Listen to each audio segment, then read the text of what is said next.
Hi everyone, welcome to flavours of Geeta. ఇంకా మనం రెసిపీలోకి వెళ్దాం.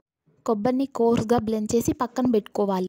400 గ్రాములు తురిమిన బెల్లం తీసుకోవాలి.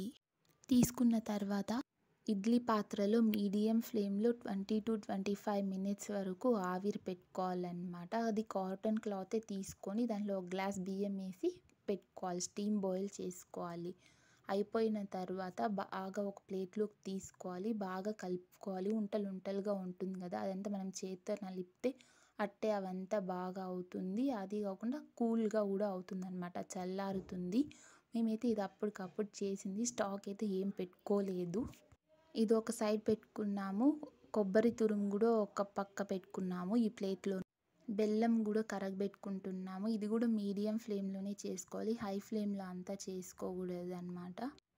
ఒక 10 మినిట్స్ వరకు అలానే చేసుకోవాలి. 10 మినిట్స్ అయిన తర్వాత మనం దాన్ని ఒక ప్లేట్లోకి వడగట్టుకోవాలి. వీడియో క్లిప్లో చూపిస్తున్నాను కదా, అట్లా అదంతా బాగా కలుపుకున్న తర్వాత దాంట్లోనే కొబ్బరి కూడా వేసేసేయాలి.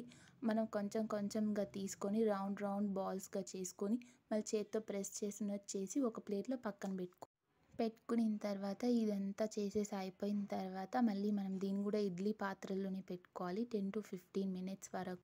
ఆఫ్టర్ 15 మినిట్స్ మన రెసిపీ రెడీ. ఒక్క చుక్క కూడా ఆయిలే లేదు. బాయ్.